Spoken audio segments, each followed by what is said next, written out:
একে একে সিরিজ হেরে যাচ্ছে বাংলাদেশ, আর ক্রিকেটের প্রতি যেন আগ্রহ হারিয়ে ফেলছে দর্শকেরা। এবার শুধু দর্শক নয়, সাথে টিভি চ্যানেলগুলো আগ্রহ হারিয়ে ফেলছে বাংলাদেশের খেলা দেখানোর। শ্রীলঙ্কা সিরিজ শেষ করে দেশের মাটিতে পাকিস্তানের বিপক্ষে আবারও 3 ম্যাচের টি-20 সিরিজ খেলতে নামবে বাংলাদেশ। অথচ এই 3টি ম্যাচ দেখানোর জন্য আগ্রহ প্রকাশ করছে না কোনো TV channel. T Sports video অংশ পর্যন্ত নিচ্ছে না পাকিস্তান সিরিজ দেখানোর জন্য, এমনটাই জানা গেছে চ্যানেল 24-এর এক বিশেষ প্রতিবেদনে।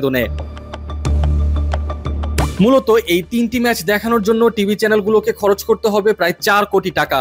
কিন্তু বর্তমানে বাংলাদেশের ক্রিকেটের প্রতি দর্শকদের আগ্রহ কমে যাওয়ার কারণে এত বড় অঙ্কের টাকা বিনিয়োগ করতে রাজি হচ্ছে না কোনো টিভি চ্যানেল। বলার অপেক্ষা রাখে না, সাধারণ দর্শক থেকে শুরু করে কমার্শিয়াল পর্যায়ে সব জায়গায় যেন আস্তে আস্তে ক্রিকেট তার জৌলুস হারানো শুরু করেছে। শুধু এখানেই শেষ নয়, ভারত সিরিজ পিছিয়ে যাওয়ার কারণে আগামী 2 বছরের জন্য মিডিয়া সত্ত্ব কিনতে এখনো আগ্রহ দেখায়নি কোনো ব্রডকাস্টার। আপাতত বিসিবির মাথা ব্যথা পাকিস্তান সিরিজের জন্য টিভি সত্ত্ব কেনা নিয়ে। শেষ পর্যন্ত অপেক্ষা করবে বিসিবি। যদি তারপরেও কোনো টিভি চ্যানেল আগ্রহ না দেখায়, তাহলে নিজে থেকেই ব্রডকাস্টারদের কাছে যাবে বিসিবি।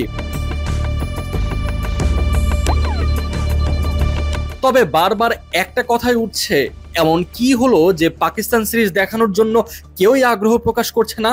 খেলা দেখায় এমন একটি ওটিটি অ্যাপের শীর্ষ কর্মকর্তা দেশ রূপান্তর নামে এক গণমাধ্যমকে জানিয়েছেন, গ্রাহকের কাছ থেকে সাবস্ক্রিপশন এবং ওভারের মাঝে বিজ্ঞাপনের প্রদর্শনী থেকে আয়, এভাবে ওটিটি প্ল্যাটফর্মগুলো আয় করে থাকে। গ্রাহক পর্যায়ে আয়টা খুব বড় অংশ নয়, সেটা অনেক সময় মোবাইল সেবাদাতা সংস্থা বা মোবাইল আর্থিক সেবাদাতা সংস্থার সঙ্গে ভাগাভাগি হয়। বড় অংশই আসে বিজ্ঞাপন থেকে। সেই আয়টা ব্যাপকভাবে কমে গেছে। বিজ্ঞাপনী সংস্থাগুলো ক্রিকেটের আগ্রহ দেখাচ্ছে না, ফলে সম্প্রচার সংস্থা যে সত্ত্ব কিনে সেকেন্ডারি মার্কেটে বিজ্ঞাপন বিক্রি করে টাকাটা তুলবে, সেই জায়গাটাতে বিপুল ঘাটতি দেখা দিয়েছে বলেই প্রতিষ্ঠানগুলো আগ্রহ দেখাচ্ছে না। এমনটা চলতে থাকলে দেশের ক্রিকেটের জন্য সামনের দিনগুলো বেশ কঠিন হতে যাচ্ছে।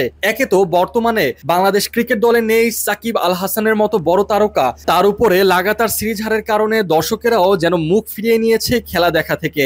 এমনটা যদি চলতে থাকে, তাহলে সামনের কয়েকটা বছরের মধ্যে বেশ বড় ধরনের ধাক্কা খেতে পারে বাংলাদেশের ক্রিকেট।